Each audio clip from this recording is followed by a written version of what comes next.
Role and change. Sometimes the changes of our roles can bring stress, or sometimes the changes of others' roles can bring stress. And lack of control. When we feel a lack of control, it can bring on stress or traumas. All right, so on CFENT, there was a handout. And if you don't have that handout, that's okay. Just take a sheet of paper and list and create awareness of the stressors that you're having in life right now. These can be anything from life-changing events, psychological, organizational, financial, social, environmental stressors, just to name a few. So family could be a stressor, finances, lack of resources, caseloads. There's no wrong answers here. Whatever that you're feeling causes stress, please list it.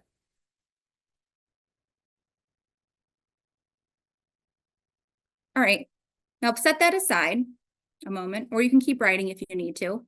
But let's talk about how stress affects the body. When a person is under stress, they go into their sympathetic nervous system. This is the fight, flight, or freeze response. In this response, our heart rate increases, our respiratory rate increases, our blood pressure increases, and our pupils dilate. Our digestion in our stomachs decrease. We're not trying to get nutrients right now. Our urine production is not trying to clean out our system right now. We're trying to get in a space to fight, flight, or freeze. We'll also have signs of fear, stress, lack of focus, disturbing thoughts patterns, heightened observation. A person can be cold or hungry, have a full bladder, be contentious and anger, and they have a lack of confidence.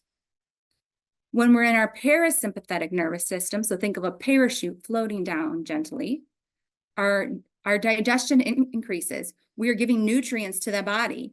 We're allowed to clean out our system through urination. So our heart rate decreases, our respiratory rate decreases, our blood pressure decreases, and our pupils go to dilation, a normal dilation. We can fill in a space of mental focus, the zone, a full attention, a meditative state, a calm environment. We will be warm and hydrated, an empty bladder. We are able to build better rapport with each other, and we have confidence in our decision-making. Have you felt these before?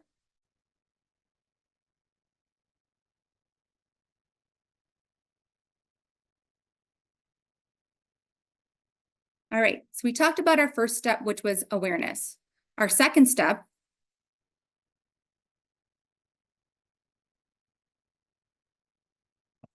is acceptance of ourselves. All right, so how does a rubber band work? Here's our little rubber band. How does it work? We can put it around our finger, around our thumb, and then we can let go, and it can go off into the next space, right?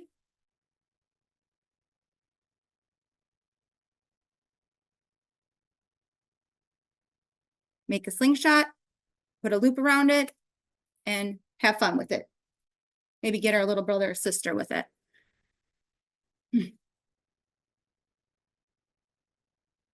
So let's follow up with these questions. You might be like, why are you making a rubber band work with us? The rubber band, is it broken when we use it like this? If we use it over our thumb versus putting it on our index finger, is it broken? Can I still project it? Absolutely, right? What if I use it like this? Can I project it then? No. So what is making this rubber band project forward? Is it just because I throw it? Or is it because I had to have what? The answer is tension. I have to have tension to allow this rubber band to go from point A to point B.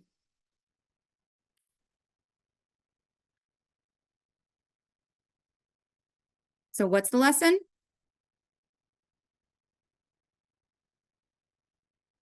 Putting tension on this rubber band is what makes it project forward. So how does this correlate with our mental health? Let's find out. Accepting the tension is, or also known as stress, allows us to acknowledging and understanding that our actions and behaviors, and then doing the best to improve them. So when we have awareness to our stress and accepting that, that's already 50% of the job, to allow us to then take action in different ways we want to have our behaviors to improving them.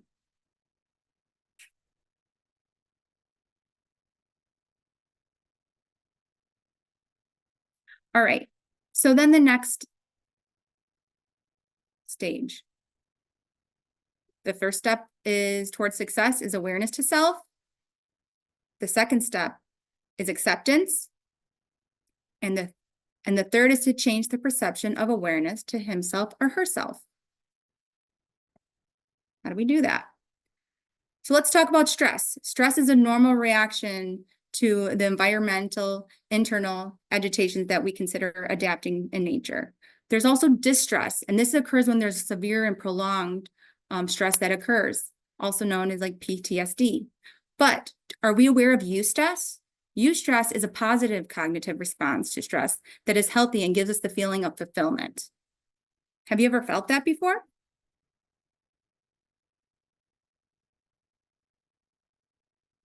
The Erkey-Dotson stress performance curve shows us. So on the left-hand side, you will see the vertical line of our performance going up with our stress levels on the horizontal line at the bottom. To allow ourselves to get to a peak performance in the middle, we have to allow ourselves to get some type of stress, some type of tension. So to get there, if we don't have enough tension in our life or stress in our life, we'll have lame, inactive boredom. But then there gets to a space where we have healthy stress, tension, motivation, and it's focused. When we're running that marathon for too long, or at that high performance for too long, we can create fatigue, exhaustion, become sick, panic, anxiety, anger, disease, and eventually break down. Are you aware of where you fall in certain times?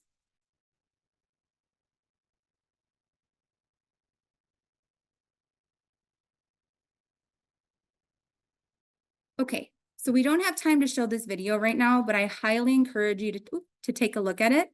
This is by Dr. Kelly McGonigal. She's a health psychologist and lecturer at Stanford University who is known for her work in the field of science health, which focuses on translating insights from psychology and neuroscience into practical strategies that will support health and well-being.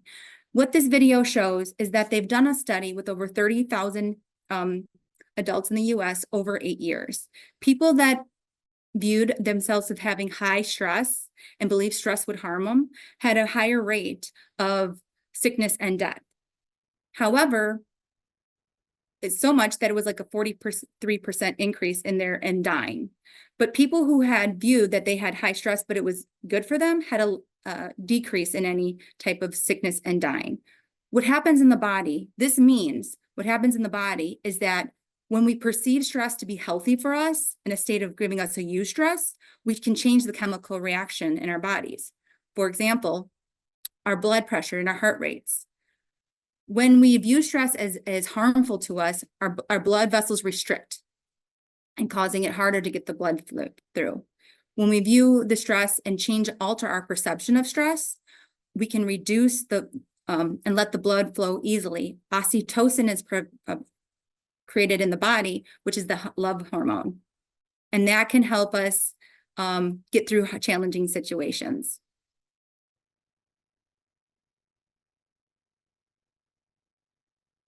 So let's reframing some of the internal dialogue and change our perceptions. What are some techniques?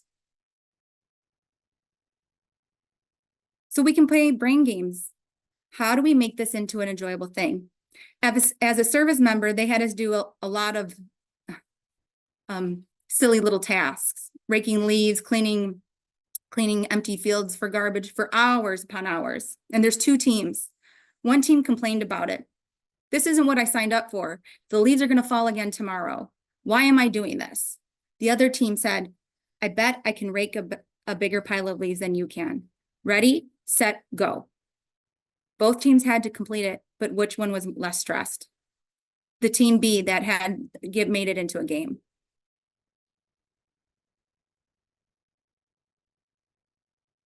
I must do it versus I'm honored to do it. Sometimes we get assigned different projects and it can be very stressful because in addition to our workload. But is it I must do it versus I'm honored to do it? I got selected for this project and it can be an honor to be a part of it.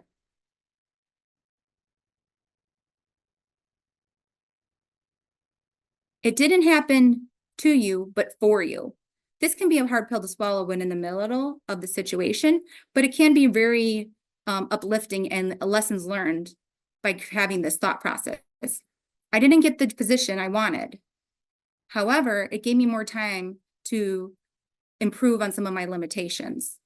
Not happening to me, but for me. How did that help my situation in the long run?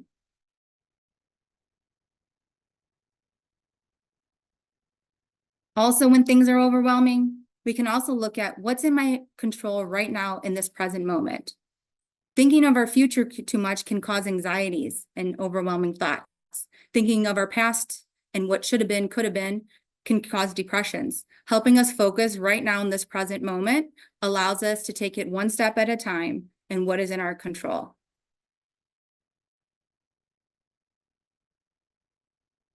All right. So let's talk about the 4 A's model.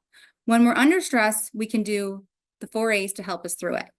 So we're creatures that avoid pain, seek pleasure, and take the path of least resistance. So it's very natural for us to avoid situations that we don't like.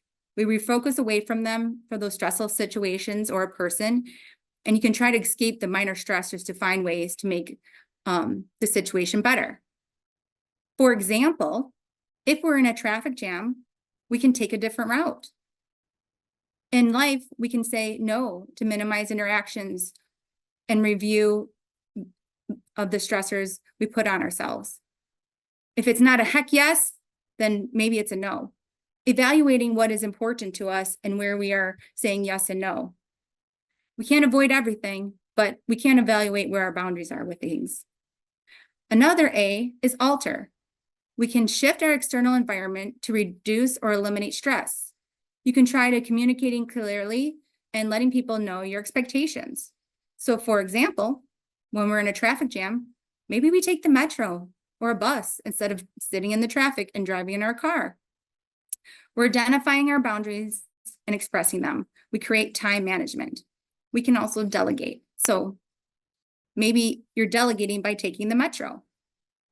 The other A is acceptance, putting the situation into perspective so it's less personal and stressful.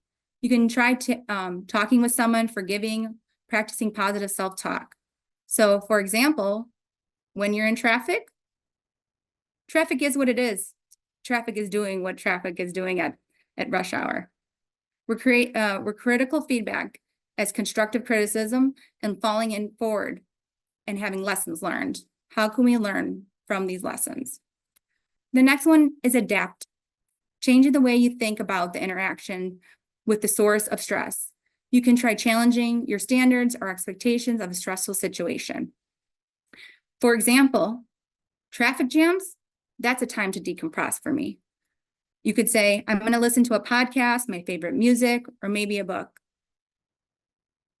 You can reframe the problems and how you can make this more enjoyable.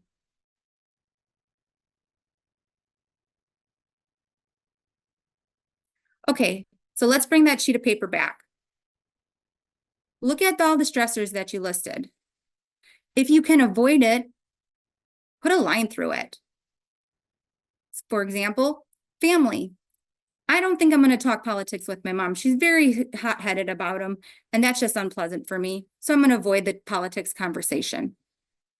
You can alter it, delegate, or get support. Write the name of the resource, the person on which you can get that altered. So finances, I have a tax accountant. That might be something that I have to hire out because it's causing me so much stress to get through that. Accepting, circle it. There's a lack of resources at work, and it makes it limited on what I can do to help people. But I'm going to accept it because it is what it is right now. I'll still voice the concern, but I have to accept it is what it is right now, and we'll keep working through it. Adapting, put a slash there and alter your perception. The caseload, it's high. How can we make this into a team challenge? How can we have some fun with it?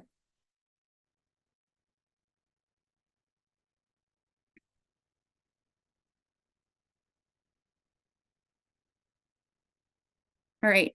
However, there's times that we can't get out of stress. So we need to advocate for ourselves when approaching a state of burnout. Sometimes you might need to say, I need a moment. I need help with. I'm not at my best and I need. Can we circle back on this? This was a lot said, and I need time to process.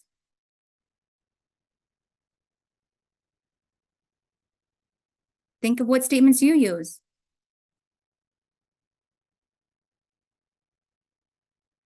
So takeaways from today. The first step towards success is awareness to self. The second step is acceptance to self. And the third is to change the perception of awareness of himself or herself. Okay, so next time you're under stress, I hope that instead of having a breakdown, you can have a breakthrough. Thank you. Following me will be Lee Lester, who has been so great to work with. She's so knowledgeable, and I'm super excited for her next presentation and resources. Thank you.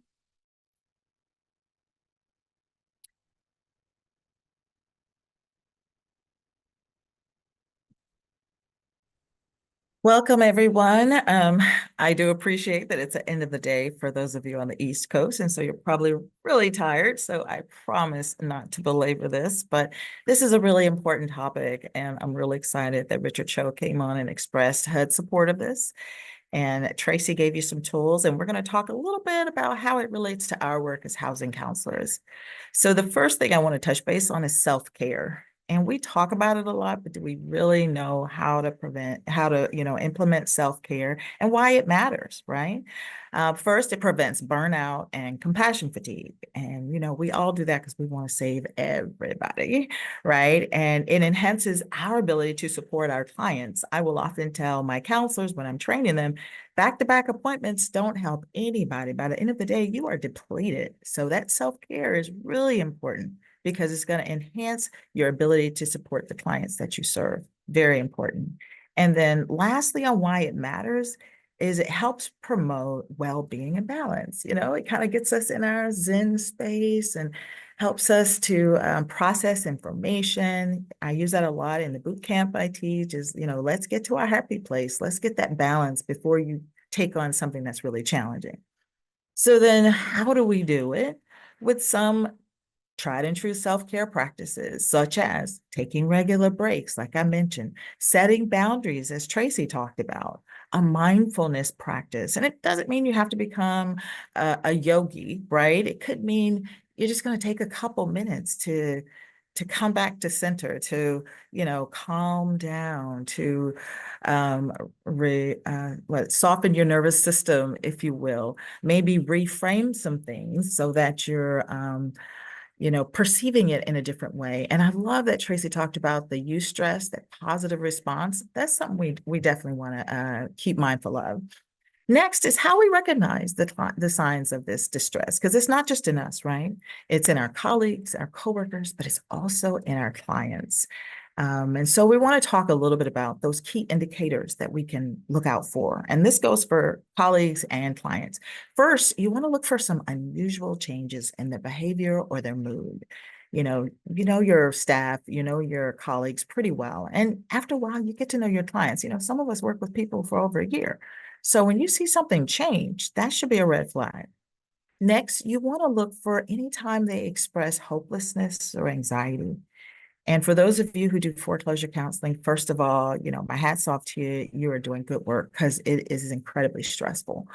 But there is another level it can get to when, your clients are about to lose their family home. That's what I'm talking about, right? And then if you see your colleagues or your clients start having unusual difficulty focusing or making a decision, when usually they're pretty on top of it. And then all of a sudden you're like, wait a minute, something's not quite right. You want to be mindful of those types of changes. And then lastly, another indicator to look for is when they talk about stress or lack of support. Like Richard talked about earlier, during the pandemic, we were all isolated, and that was really stressful.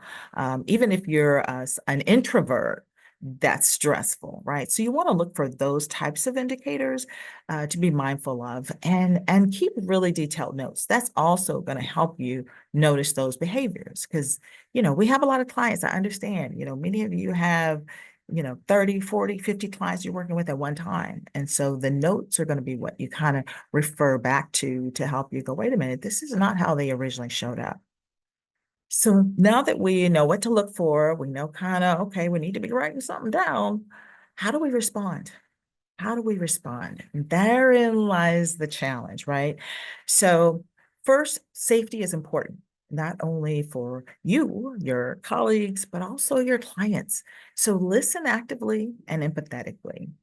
And that's our nature, right? We're already empathetic people. That's why we're housing counselors.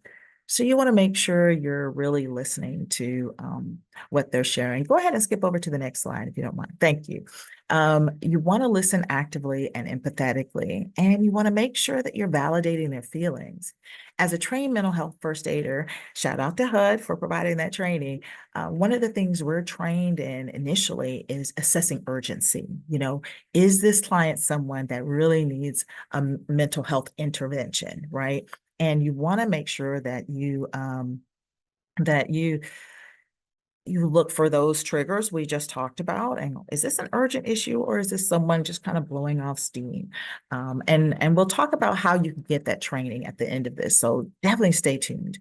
And what you want to avoid, of course, is offering expert solution when you're not an expert, right? Even as a mental health first aider, I don't feel like I can offer expert solutions. I can recognize and assess when someone's in a stressful situation and might need a referral, right?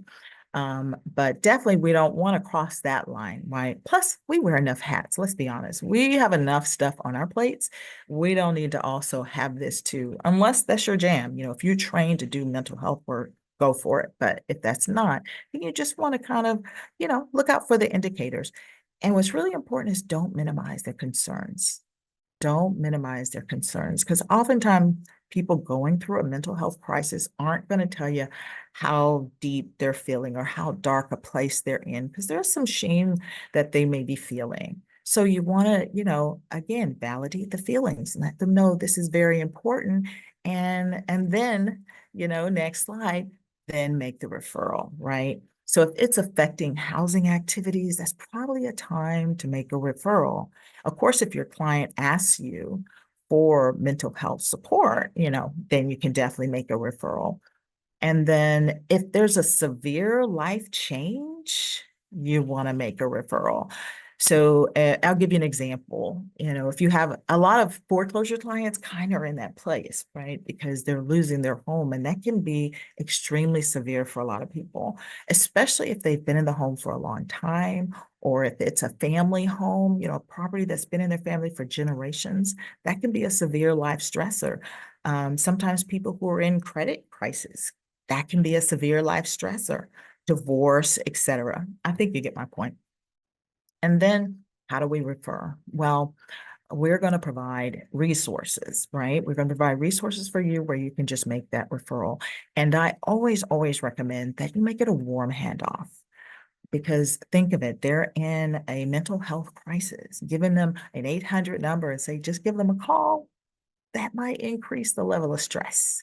So if possible, now I know we can't always do that, but when possible, make it a warm handoff. Get to know your mental health professionals that you can make referrals to, and refer them to someone that you know, okay, they're going to be there from this hour and they're taking intake, and this is how you do the intake, et cetera, et cetera.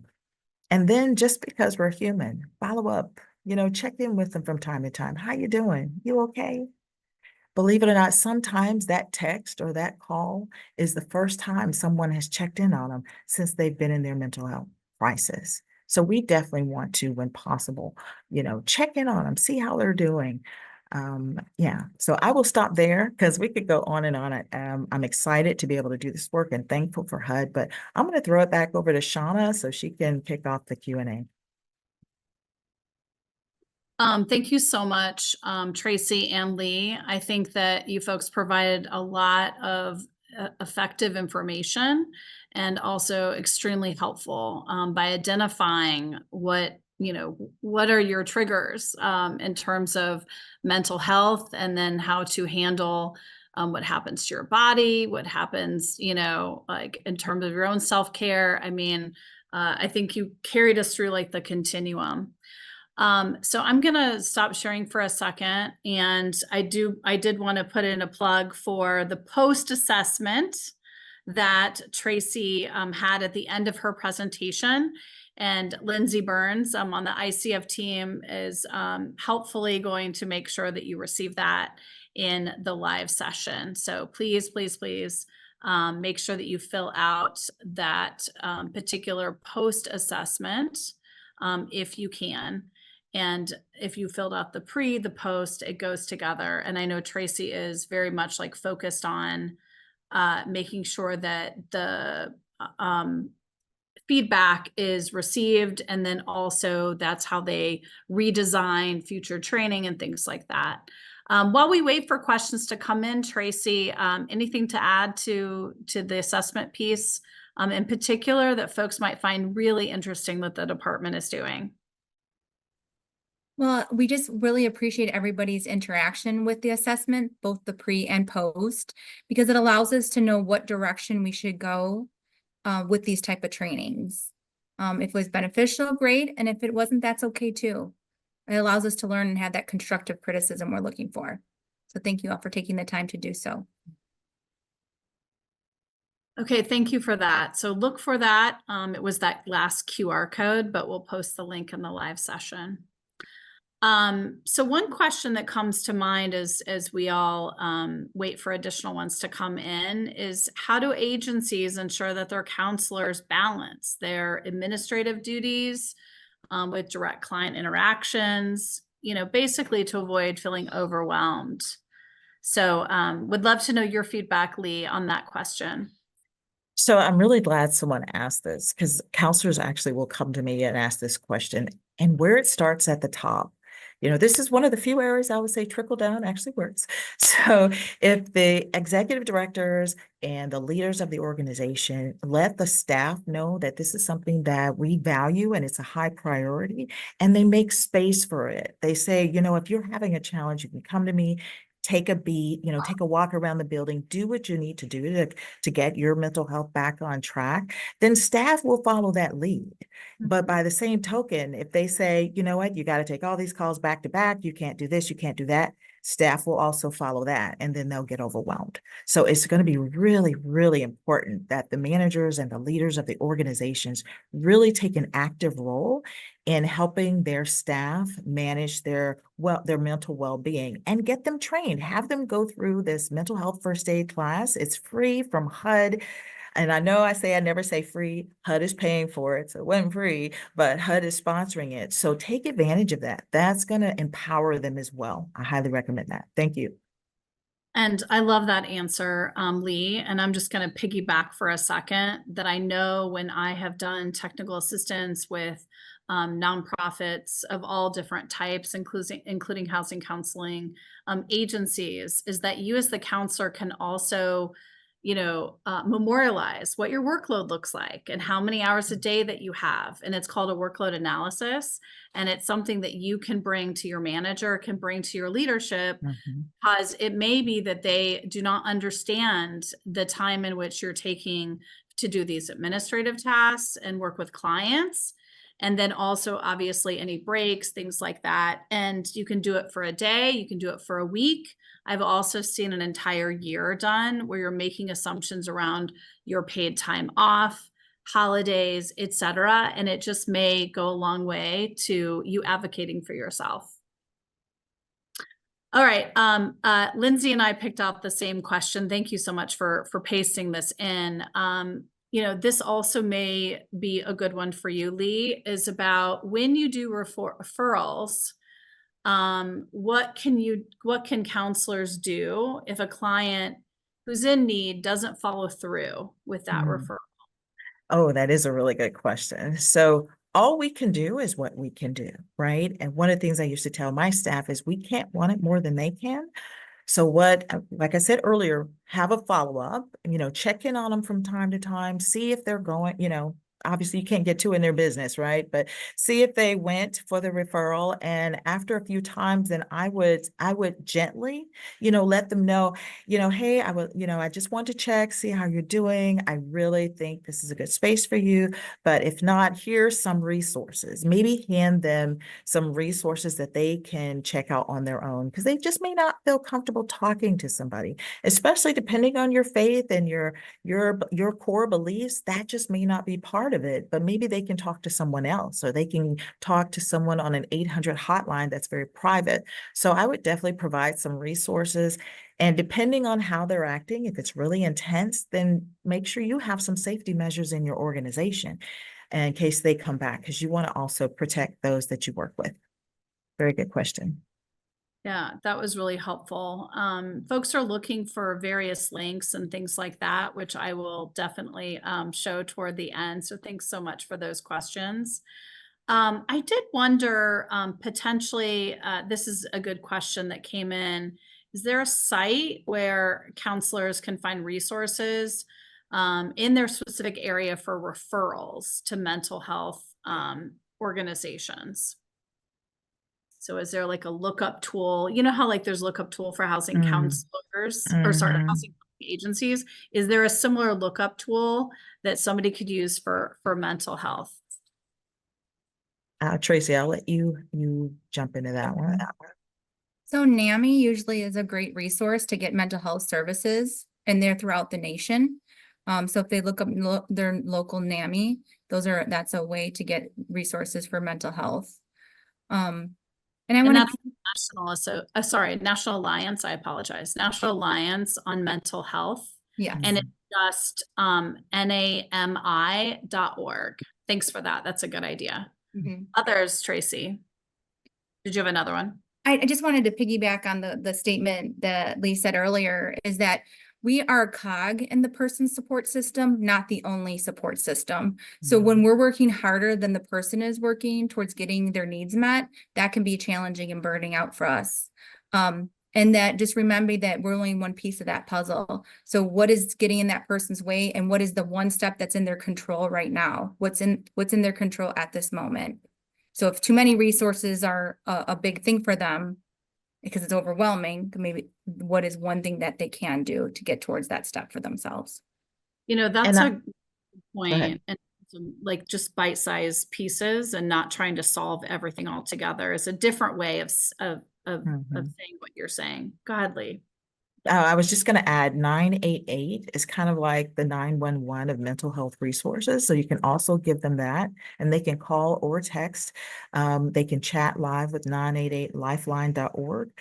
So those are a couple quick resources that you kind of keep on a business card. You could just hand out, right? Something simple that you can do to help them out. Okay, great. And because I can screen share at the same time, so I was also going to bring this up. So I think some of you know that on the HUD Exchange, there is this need housing assistance. It's the orange box that's at the top.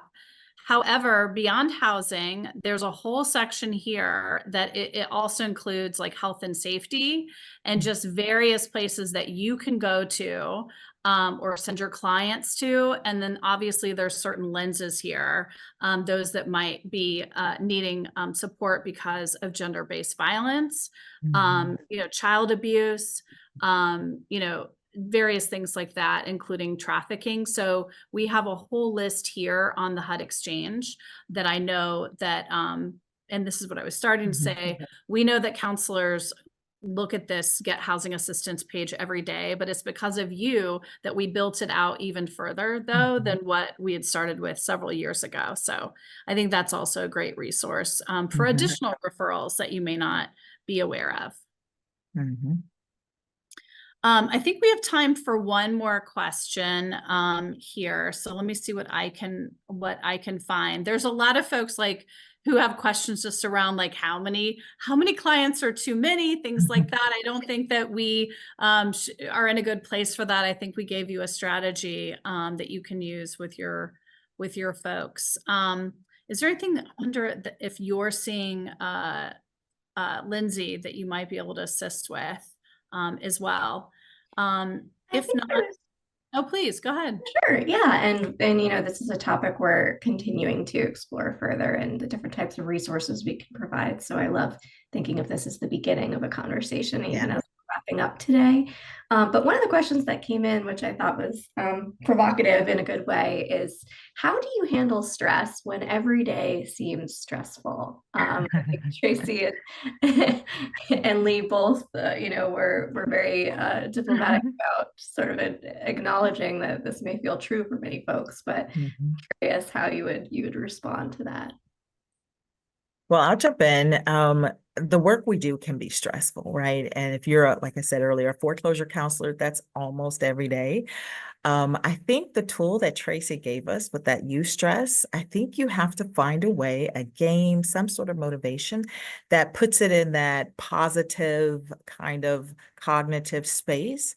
And when it starts to go back down that curve, that's when you need to implement those self-care strategies. You need to also put up some boundaries, make sure you're in communication with your management team to say, hey, okay, this is starting to leak. I need to step away for a minute. I used to have my counselors not just do foreclosure, but maybe split their time. So some of it's foreclosure, some of it's pre-purchase education. So they get some happy with the sad. So there was some balance there. And they weren't all just doing like foreclosure. But then there are some counselors who love foreclosure. And so they're already in the eustress space doing that type of work. So you just have to find what works for you, but definitely communicate with your manager and your staff so everybody knows, okay, we're all at a good, even space. And this is how we take care of our mental health. Tracy, what do you think? I think what you're saying is absolutely on point. I also want to point out our value systems. So when our value systems are in line with our work that we do, it helps us to overcome some of these challenges because we know deep down inside we're able to help people. And that might be an important value to you. But then knowing that we also have boundaries and we're limited to because we have to take care of ourselves. And, having that good self-care routine, even leading up to that stressful situations can help us take on more stress. If our body's in pain, if our mind's under stress, it's harder to take on more stresses that might be exterior when we're stressed out internally. So keeping that good self-care routine before the stress, working on those coping mechanisms, having those support networks in place, and then how to make that fun using that eustress. I think that dovetails nicely with one final question I'll share that came in because we know the folks who are on this session are counselors themselves, are managers, are often, playing multiple roles at their organization. And so it sounds like, I'll make the inference there, Tracy and Lee, that those are tips you would recommend for managers as well to help their team manage that and avoid sort of the burnout that can come with some of that repeated work and exposure to those folks in those situations. Is that fair to say? Yes, and I would add for managers, get yourself a network of other managers. There's certain things that you can share with staff, of course, but there's certain things that only other managers will be able to really understand. And sometimes speaking with colleagues at that level, you can brainstorm, you could come up with some solutions, ask them what they do, maybe find a way of collaborating so you're not carrying so much of the burden on your own. But what I've learned, just been doing this for so long, that everybody's willing to help. So if you find that tribe of other managers doing similar work, that will definitely help relieve some of the stress. Yeah, that's an excellent tip. I mean, I know just in my Columbus, Ohio, there's always like women in affordable housing, basically as a group that I belong to, and you can always find somebody who's experiencing the same thing that you are, in whatever space. But I think that's an excellent tip. Why don't I go ahead and go back to, we have 2 resource slides, and Lee and I are going to cover this together. Would you like to brief them on this first one? All right. So the strategy to address our national mental health crisis. Oof. Did you just put me on the spot? So Shauna totally just put me on the spot, but that's So, okay. that's okay. That is actually, no, it's okay. That I'm pretty sure that that's actually our the White House is the first link, and then also basically because as we talked about with Richard, implications of COVID and mental health and substance abuse is also a good link there. And then this is where there's mental health shortage areas and where Health and Human Services have kind of like got together and provide resources. I know somebody wrote in, Lee, in the rural space, and they're really looking to see like where they can go. That's a great place for you to look up some additional services. Oh, good. And then, of course, that third one is the one I've been talking about this whole time, is the mental health first aid training, which I highly, highly, highly recommend everybody do. You'll see it in the Facebook group. You'll probably see it on my LinkedIn. Wherever we can get those resources at no additional cost to our bottom line budget, we really need to be taking advantage of that. And not just counselors, I think managers, maybe board members as well, as everybody needs to be educated in this. Yeah, and we heard from Tracy earlier that will be available for at least another full federal fiscal year just today. So you've got time. Go ahead and take that. And the National Council of Wellbeing, they're the ones who are actually the authors of that training, but there are some wonderful resources on their website, so I highly recommend it. I think that TED Talk, that's the link to the one that Tracy was talking about earlier. So you can access that. And this document is in the conference site, so you can just download it and access the hyperlinks. Yes, and CVent as well as on the website for sure. And then I thought it would be helpful. I managed a session at the Fair Housing Leadership Summit that Fair Housing Initiative programs and also Fair Housing Assistance Programs, FIPS and FAPS. They're companion organizations, and sometimes they're also housing counseling agencies, but I thought it would be helpful to share the presentation that was done there by the Equal Rights Center, where they train their fair housing specialists on mental health as part of their onboarding, and thought you would really appreciate that presentation. And then we also provided, at Tracy's suggestion, the National Fair Housing Training Academy. In their April digest, there are these self-care resources. Again, I love that this is coming out of Fair Housing and their focus in this area. And then we also created the Housing Counseling Today article, which is HCT, and we featured Mental Health Awareness Month in May. And that's something that was suggested by Julie Rice, who's here from the Office of Housing Counseling, how housing counselors can prioritize their mental health. So that's an article you can check out. It also includes some links to other things that you've seen here. And then Lee Lester is one of the folks that is providing training nationally with the variety of HUD training partners. There are 7 of those across the country. You know, some of them, Unidos US and CRC and others. So we just thought you would want to directly link to those training partners also on the HUD Exchange. Right. And then Lee and I also would like to say the training digest is updated weekly on the HUD Exchange, and there are going to be additional offerings or start to have offerings from these training partners. That's always memorialized every week for you on the HUD Exchange. Anything to add to that? I know we're a couple minutes over, Lee, but anything to No, add? you did a great job. I think just do it, right? Don't put it off. Go ahead and take the class, get the training, feel empowered, and have those conversations with your staff, your managers. Prioritize yourself. It's so important. Yes, that's right. 100%. And we can't wait to have you back on day 3 at 11 a.m. tomorrow morning. The coffee conversation is with the Office of Refugee Resettlement and also the companion department in the State Department. We'll talk about serving new Americans. So we can't wait to have you back.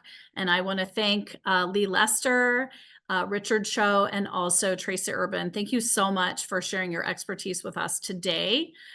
We really appreciate the time, and I know a lot of folks enjoyed this session. So thank you so much.